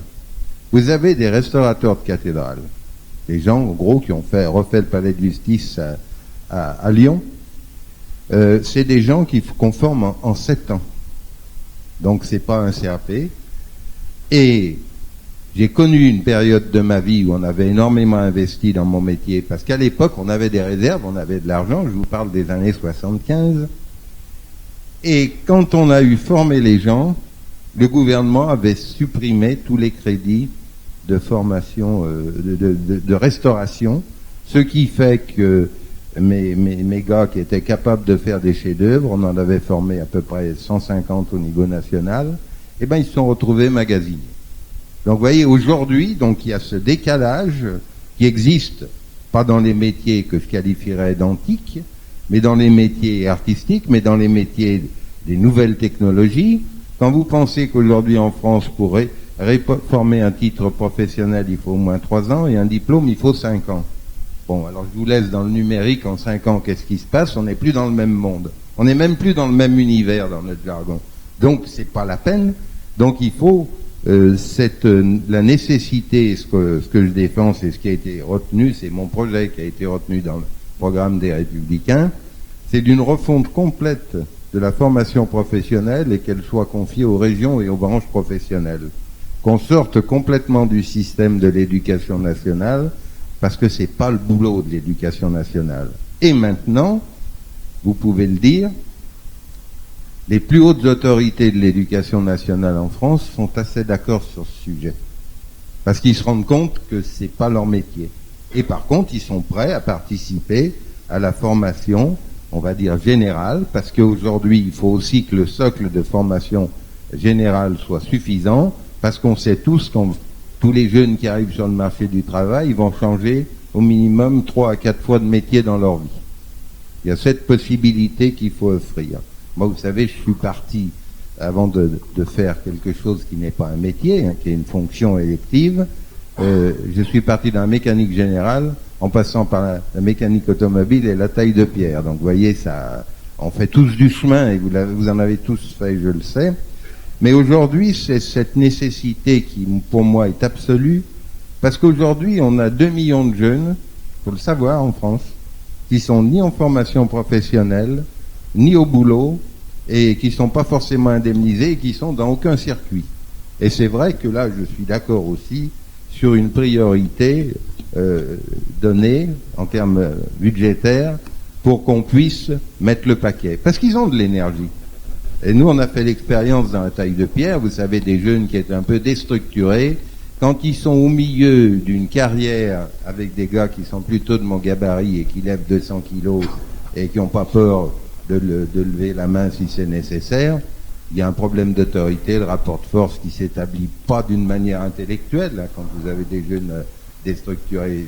J'en étais un, les plus anciens d'entre vous le savent. Il va falloir qu'on accélère. Oui, donc c'est pour ça qu'aujourd'hui, il faut que la formation professionnelle, à mon sens, revienne, et c'est le projet que je défends par les Républicains, revienne aux branches professionnelles en priorité. On aura compris que les Républicains, comme la République En Marche, proposent de taxer le capital, c'est-à-dire vos dividendes, à 30%, prélèvements sociaux compris. C'est bien ça. Qu'en pense le Front National? Alors, on va revenir au sujet, puisque je vois qu'on est parti sur la formation professionnelle. Sur la taxation du capital, on ne bougera pas les dispositifs existants, avec notamment les abattements de 40% qui existent pour certains dividendes hors plan épargne par action. Par contre, il y a un sujet qui n'est jamais abordé, qui a d'ailleurs jamais été abordé pendant la campagne présidentielle, qui n'est pas abordé également par Monsieur Macron et ses candidats aux élections législatives, c'est la question de la transmission d'entreprise. Je précise bien que, bien sûr, nous, sur la question, parce que vous parliez bien de la fiscalité du capital sur les dividendes, mais je tiens quand même à rappeler que le programme sur la fiscalité sur l'impôt sur les sociétés, c'est vraiment une baisse massive de l'impôt sur les sociétés à 15%. Pour la première tranche, soit 75 000 euros d'excédent brut d'exploitation. Et ensuite 24% pour l'ensemble des PME, PMI. Donc là, on met un terme à cette imposition à 33%, qui est aussi un frein lorsqu'on dégage des bénéfices, non seulement au réinvestissement dans l'entreprise, mais également à l'incitation à l'initiative privée. Sur la transmission d'entreprise, il y a 20% des chefs d'entreprise qui ont plus de 60 ans. Les chambres des métiers et des artisanats s'alarment sur le fait qu'il y a de nombreux artisans qui vont bientôt partir à la retraite et qui n'ont absolument pas préparé la succession, la transmission. Et donc les entreprises vont mourir avec des impacts macroéconomiques, c'est-à-dire que cette succession de petites situations individuelles risque d'avoir des impacts terribles en matière de bassin d'économie, bassin d'emploi et en transmission de savoir-faire. Parce que c'est bien de parler de la formation des tailleurs de pierre, encore faudrait-il qu'il y ait encore des tailleurs de pierre pour former nos futurs tailleurs de pierre. Je vois que M. Bonnel m'écoute attentivement, peut-être qu'il pourra même étendre son programme politique et économique jusqu'au Front National, qui finalement n'est pas si contradictoire que celui-là, que ça en tout cas sur la question de la transmission d'entreprise. C'était pour répondre à la petite blague ou à la petite pique. Sur la transmission d'entreprise, il faut accompagner, et pour ça, il faut inciter le chef d'entreprise à s'y préparer. L'inciter, c'est de dire très clairement maintenant, au bout de 7 ans de détention de parts sociales, lorsque vous céderez vos parts sociales, eh bien, vous serez totalement exonéré de l'impôt. Contre aujourd'hui un système qui, au bout de 8 ans, vous exonère à 65%. Voilà, moi, pareil, c'est toujours le même problème. Lorsqu'un chef d'entreprise part à la retraite, il ne paye pas d'impôt sur les plus-values lorsqu'il cède ses parts sociales. Lorsqu'il va partir 4 ou 5 ans avant sa retraite, eh bien, il paye. Or, aujourd'hui, on constate quoi ? On constate qu'il y a beaucoup de chefs d'entreprise qui ont consolidé leur entreprise, qui est dans une situation financière saine, mais finalement, on attend tranquillement les 3-4 années de la retraite, etc. Et on se soucie peu de savoir ce qui va se passer plus tard, sauf exception. Et bien sûr que dans certains cas, le cas concret, eh bien, on remarque qu'il y a aussi un accompagnement qui se met en place. Mais il faut inciter, surtout chez les artisans, je dis bien surtout chez les petites entreprises, il faut inciter à travailler sur cet accompagnement-là et sur cette transmission-là. Donc cette transmission-là, c'est être intéressé fiscalement à cette transmission. Programme de Marine Le Pen, programme de nous comme candidats, et demain de nos députés à l'Assemblée nationale, ce sera vraiment d'inciter à ce que dans les prochaines lois de finances, on mette en place l'exonération totale sur la cession enfin sur les plus-values, sur la cession des parts sociale, notamment lorsqu'un chef d'entreprise décide de partir après 7 années de détention. Merci Antoine. Je peux terminer quand même parce que je crois que j'ai un petit peu de retard par rapport à mes amis, notamment par M. Bonnel. Alors je sais bien que... Parce qu'il va devoir partir, c'est pour ça que je voulais juste... Je tenais quand même... Vas-y. Je tenais quand même juste à terminer sur un autre sujet, évidemment, parce qu'on parle de la fiscalité sur les dividendes, mais lorsqu'on concerne aussi les petites entreprises, notamment les entreprises individuelles, etc., lorsque le chef d'entreprise est soumis à l'impôt sur le revenu, bien, vous imaginez bien que le programme de Marine Le Pen de baisse immédiate de 10% de l'impôt sur le revenu, il aura également aussi un impact sur le revenu immédiat des chefs d'entreprise et des petits chefs d'entreprise. Enfin, je termine juste parce que ils sont allés sur la question de la formation professionnelle et je peux pas ne pas réagir. Moi, j'adore quand on vient nous expliquer, parce que tout le monde dit ça, Monsieur Forissier, on entend ça aussi au Conseil régional, qu'il faut... Mais je sais que vous l'avez pratiqué, mais il faut maintenant aussi briser un tabou. Alors, Macron a brisé plein de tabous pendant l'élection présidentielle, moi je vais peut-être en briser un. Peut-être que vous allez me rejoindre là-dessus, Monsieur Bonnel. Mais il faut mettre fin au collège unique aussi. Parce que vous me dites, c'est plus l'éducation nationale, mais il y a un état d'esprit. Lorsqu'on se dit en France qu'il faut former uniquement des spécialistes de la communication, du marketing, etc., avec les métiers de la main, les métiers manuels, ce que vous disiez, tailleur de prière, soudeur, etc., ça ne sont plus des métiers viables et qu'on constate dans des sociétés, des boîtes notamment d'intérim, que aujourd'hui certains types de métiers valent 16 à 17 euros de l'heure parce qu'on ne trouve personne et donc les types renchérissent à fond, c'est le marché du travail. Eh bien, il faut briser un tabou. On ne forme pas un apprenti à 21 ans. Même si aujourd'hui il y a des cas de reconversion, etc. Parce qu'il y a aussi un phénomène de jeunes qui se rendent compte que le boulot de salarié dans un open space ça leur convient pas et qu'ils ont envie de faire des choses de leurs mains.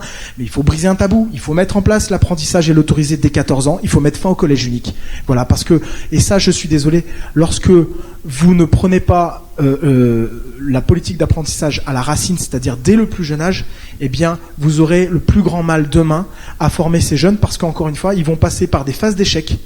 Et bien sûr, l'échec peut permettre demain la réussite, mais si on pouvait éviter 3-4 années où l'enfant, le jeune, l'ado, s'embête en cours et qu'il n'a pas envie d'être en cours, alors qu'il pourrait faire des choses extraordinaires de ses mains à travers des métiers non délocalisables, tailleur de pierre et d'autres, et j'en passe, sachant qu'en plus, aujourd'hui, il y a des métiers qui revivent, qui reviennent, je pense notamment dans le textile, parce qu'il y a aussi le regain du Made in France, etc., qui fait qu'il y a aussi des métiers qu'on pensait être désuets, il n'y a pas que l'informatique, il n'y a pas que le numérique, il y a aussi des beaux métiers qui font vivre les savoir-faire français, qui sont en train de revivre. Et là, le problème, c'est qu'on constate encore une fois qu'il n'y a pas les savoir-faire derrière. Je pense notamment discussion avec le patron de Smuggler qui a créé une boîte à Limoges, etc., où il produit des costumes 100% fabriqués en France, labellisés Origine France Garantie. Il a un vrai problème de savoir-faire, c'est-à-dire qu'il a des personnes qui arrivent bientôt à la retraite, qui sont des super couturières, mais il n'y a pas Merci Antoine. Jeunes filles ou jeunes hommes qui veulent Merci reprendre. beaucoup. On va devoir continuer sans Bruno, qu'on va remercier. Pourquoi? Vas-y. Je veux effectivement m'excuser auprès de vous. J'avais dit que je devais partir à 20h. On a dépassé l'heure. Je vais tout simplement retourner convaincre les gens sur ma circonscription. Donc je pars pas dîner. Je suis désolé, je suis confus. Mais j'avais promis à François de venir. J'ai tenu moi-même, en tant que référent Rhône de La République En Marche, à venir. Parce que j'ai pris cette invitation très au sérieux. Je pense qu'on était très focalisé sur l'entreprise. Quelque chose que je connais beaucoup. Et ce que je peux vous dire, c'est que les autres chefs d'entreprise qui, comme moi, participent à l'aventure de La République En Marche, sont bien décidés à porter les messages de l'entreprise à l'Assemblée nationale, dans le cadre du contrat qu'on passe avec notre président. Mais donc, ça veut dire clairement que nous n'oublierons pas nos racines, même si, comme je vous l'ai dit, je les mets entre parenthèses, je ne m'engage pas en politique, je vis un moment politique, donc je jouerai ces règles-là, je vais apprendre avec des gens comme Michel la complexité certainement d'autres métiers, mais il ne faut pas oublier nos racines. Je vous remercie, je suis vraiment confus de vous quitter. J'aurais préféré boire un coup avec vous, mais là, j'ai du travail à faire sur ma circonscription. Merci beaucoup. C'est nous qui le remercions, et promis, vous serez applaudis tout autant. C'est nous qui le remercions parce que, pour vous dire la vérité, François avait d'abord appelé Gérard Collomb, qui lui avait dit qu'il serait effectivement présent tout de suite, et que Bruno a dû le remplacer au pied levé compte tenu des nouvelles responsabilités du sénateur maire de Lyon. On va poursuivre avec une deuxième question en matière de fiscalité du capital par Francis Kessous, membre élu à la Chambre de commerce. Donc je vais revenir sur une question sur l'impôt sur les sociétés. Donc en France, comme très souvent on est champion en matière de fiscalité, donc on a un taux d'imposition à 33%, la moyenne des pays européens est à 25%, soit 8 points d'écart. Donc on peut considérer que c'est énorme, c'est-à-dire directement pour nos entreprises, c'est une perte quand même au niveau de l'investissement ou du renforcement de notre trésorerie. Je pense que pour les gens des PME comme nous, c'est pas notre réflexion, elle passe pas par la distribution, de réfléchir à ce qu'on va donner comme dividende à nos actionnaires, c'est comment on renforce nos sociétés. Ensuite, l'autre réflexion qu'on pourra avoir, c'est de donner cet exemple au monde entier qu'on est toujours très très lourd en France, donc on va perdre aussi en compétitivité. Donc ma question est extrêmement simple. Comment vous voyez les choses et est-ce que vous pensez qu'on va sortir un jour de cette situation d'avoir toujours autant de points d'écart et que ça dure depuis des années? Antoine, court, on fait très court. Je dois faire court parce qu'en Combien l'IS dans le programme de Marine Le Pen? 15% jusqu'à 75 000 euros, c'est ce que je disais, et au-delà de 24%. Par contre, ce dispositif, ça ne s'appliquera pas aux entreprises du CAC 40, au-delà des ETI. Voilà. Donc, il y a un dispositif très clair d'allègement de la fiscalité de l'impôt sur les sociétés. Je suis désolé, moi, il faut aussi que je m'en aille, non pas parce que c'est pareil, je suis candidat aux élections législatives, François l'a pas précisé, et que j'ai rendez-vous à 21h dans le petit village des Haies avec le syndicat des jeunes agriculteurs. Donc, malheureusement, c'est impossible pour moi de louper, et ça s'est fait en même temps également. Donc, merci. Voilà. Merci Antoine. Michel, l'IS, on peut applaudir Antoine. Oui, alors, pour répondre à notre collègue avant qu'il s'en aille, je lui ferai cadeau de mon texte de loi et il verra que ce qu'il propose, ça a déjà été proposé, mais pas accepté. Donc, à 14 ans, on passe dans un système qui s'appelle un DIMA, un dispositif d'insertion des métiers par alternance, pour éviter justement le décrochage. Et à 16 ans, on rentre dans l'apprentissage dur sur le contrat de travail, parce qu'aujourd'hui, on ne peut pas signer un contrat de travail à 14 ans en France. C'est pour ça que moi j'aime bien les c'est débats. pour ça que j'aime bien les débats où il y a des propositions. Mais j'aimerais bien aussi qu'on se rappelle deux choses, c'est que la droite et la gauche ont gouverné. Votre formation politique a gouverné. Pour Monsieur Bonnel, c'est une autre histoire. Et la question que je me pose toujours, je suis désolé, mais je pense qu'à travers moi, il y a beaucoup de Français qui se la posent. Et c'est pourquoi vous l'avez pas fait. Mais parce que mon texte n'a pas reçu l'assentiment de l'Assemblée nationale, et où je ne suis pas majoritaire. Vous savez en démocratie, il faut être majoritaire. Très bien, Monsieur Forissier. Mais pourquoi, par exemple, lorsque sous le quinquennat de Nicolas Sarkozy, ça n'a pas été mis en œuvre? Ça n'a pas été mis en place. C'est toujours la même question. Et on en revient à un sujet qui n'est jamais abordé dans les débats politiques. C'est la question du courage. Voyez-vous, c'est que moi je me suis engagé en disant que en politique, en disant qu'il y a aussi des tabous à faire sauter. Vous voyez, donc l'éducation de gauche qui consiste à dire qu'il faut absolument que tout le monde ait bac+3 en université, etc. Ce n'est pas ma conception de l'éducation. Je pense que ce n'est pas la vôtre non plus, mais le problème c'est que la différence entre vous et nous, c'est que nous on se couche pas devant la gauche. Non, voyez-vous, Monsieur Forissier, c'est juste pour la petite. Non, mais je souhaite une chose, c'est que vous n'arriviez pas au pouvoir. Je ferai tout pour. Mais Michel, la proposition en matière d'impôt sur les sociétés chez les Républicains.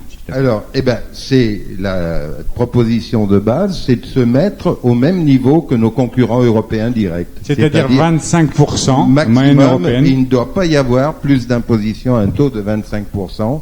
Ce n'est pas possible. Notre principe de base, c'est cela.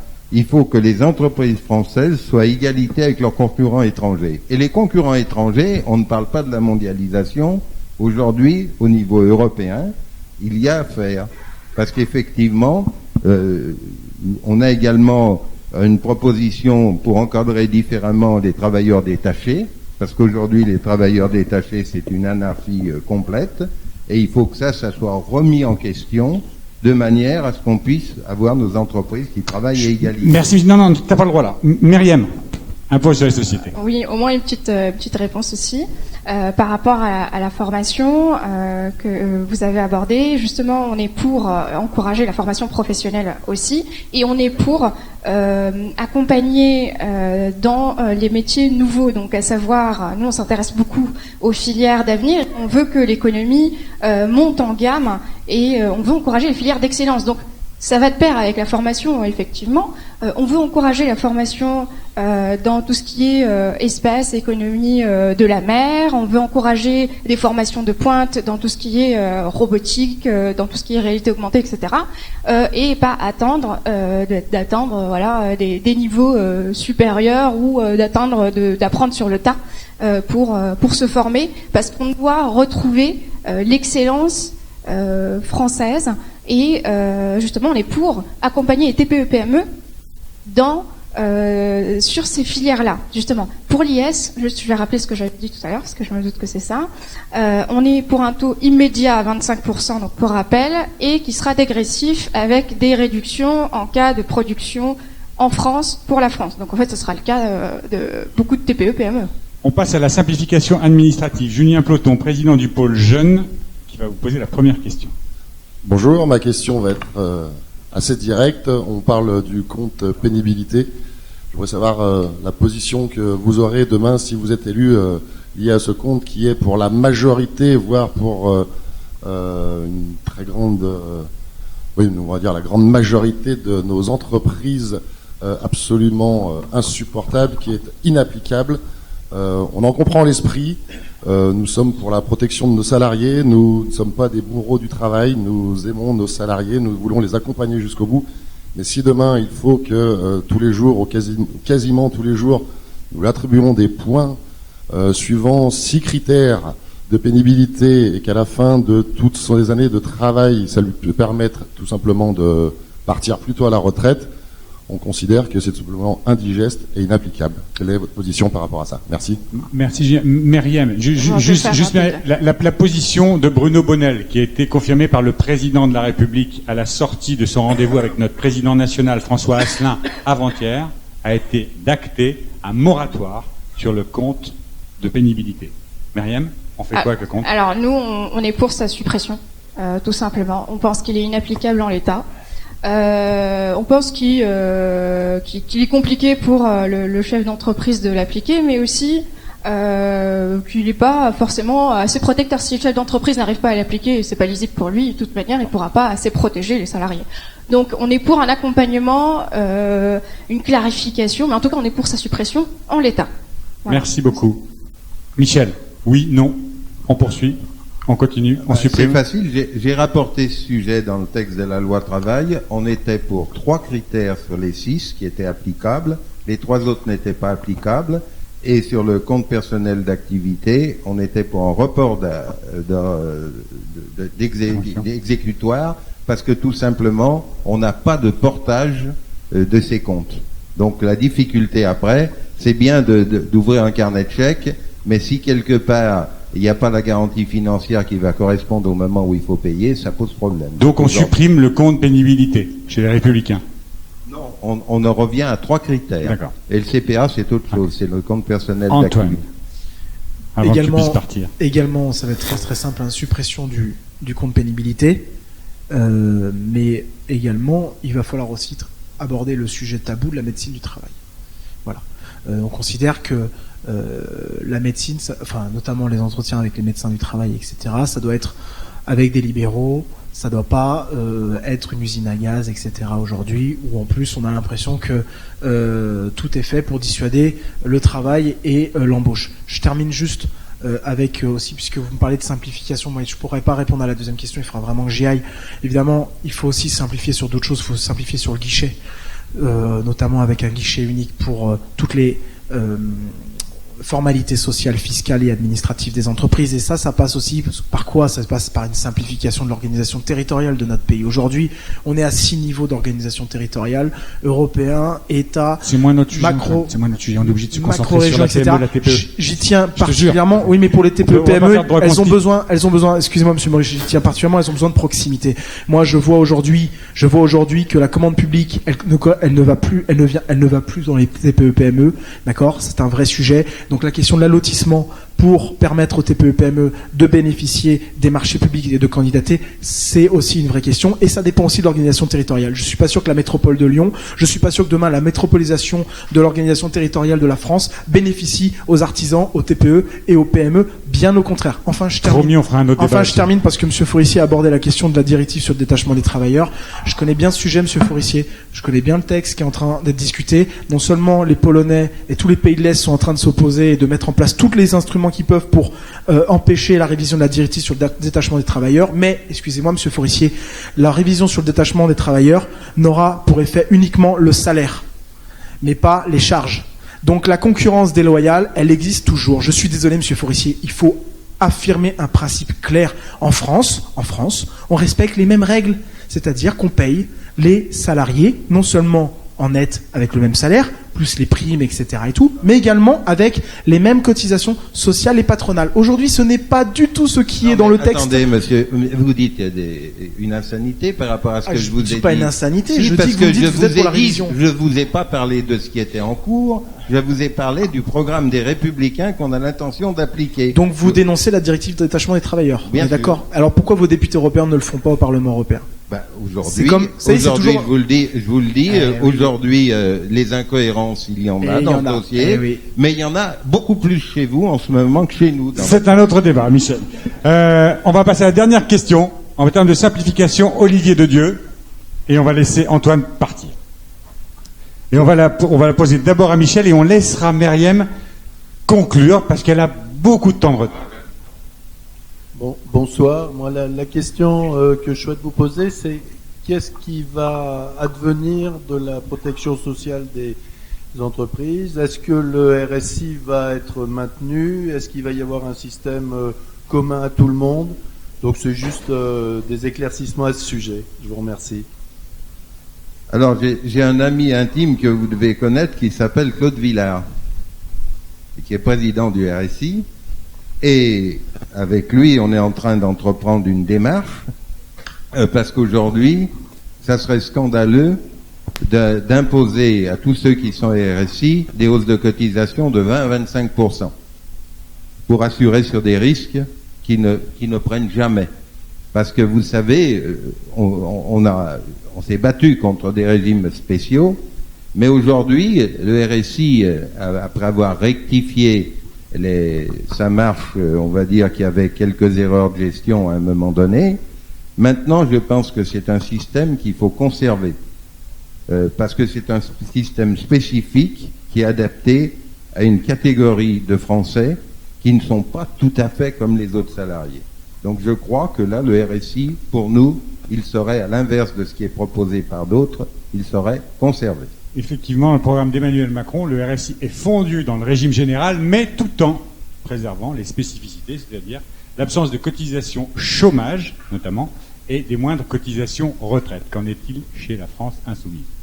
Alors, chez nous, je rappelle juste rapidement que le RSI a été mis en place par Raffarin, donc sous un gouvernement des Républicains, justement. Nous, on est pour sa suppression, tout simplement. C'est un système qui dysfonctionne depuis sa création.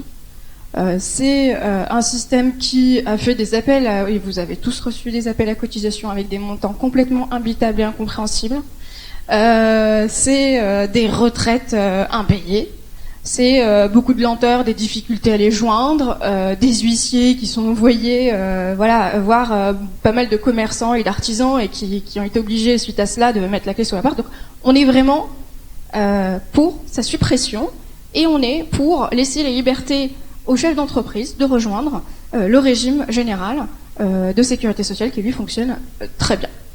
Avec des cotisations supérieures. Alors ça reste encore en discussion. Ça reste encore à définir. Parce que on laisse la liberté aux chefs d'entreprise de rejoindre la sécurité sociale, mais il aura toujours le choix. Mais on est pour, en tout cas ce qui est sûr, c'est qu'on est pour la suppression du RSI. En l'état, c'est complètement Merci imbitable. Myriam, on va vous laisser 1 minute pour vous seul pour conclure, parce que vous avez encore un peu de retard. Qu'est-ce que vous avez à nous dire pour conclure cette soirée? Alors, vous qui n'êtes pas candidate et dont c'est la première aventure en politique. Oui, en plus. Alors, j'ai été ravie évidemment de mener ce débat ce soir. Juste pour revenir rapidement sur un point qui a été évoqué, sur lequel je souhaite insister, on est vraiment pour mettre en place une politique de relance. On est pour stimuler l'économie en injectant 100 milliards, comme je disais tout à l'heure, d'euros, qui est juste le double de ce qui est prévu par le gouvernement actuel et qui, a priori, selon pas mal de spécialistes et selon le FMI, le FCE, etc., est insuffisant. 50 milliards vu les 3,4 millions de chômeurs et les filières d'excellence sur lesquelles il faut qu'on se positionne dès maintenant pour être leader, en fait, parce que c'est ce qu'on vise. Donc, à savoir, donc il n'y a pas que l'écologie, on en a beaucoup parlé, et vous le savez, je pense, chez la France Insoumise, mais il y a aussi, encore une fois, tout ce qui est réalité augmentée, tout ce qui est robotique, tout ce qui est aussi économie sociale et solidaire, qu'on souhaite vraiment pousser et favoriser aussi, et tout ce qui est, de toute manière, innovation technologique. On veut vraiment s'inscrire dans le temps long, et on veut pousser l'innovation utile et arrêter d'être dans une logique court-termiste. Voilà. Et je pense que beaucoup de TPE, PME se créent dans cette logique-là, dans une logique d'innovation, par amour pour un produit, un service, suite à une idée. Et je rencontre beaucoup d'entrepreneurs. Je suis aussi ambassadrice French Tech. Donc je connais assez bien le sujet. Et vraiment, la motivation première, c'est vraiment cet amour de la création de valeur. Et donc, on n'est pas au départ drivé par un profit court-termiste, mais par la création de valeur, un service, un produit qui devient leader sur le marché, par l'entrepreneuriat tout court, effectivement.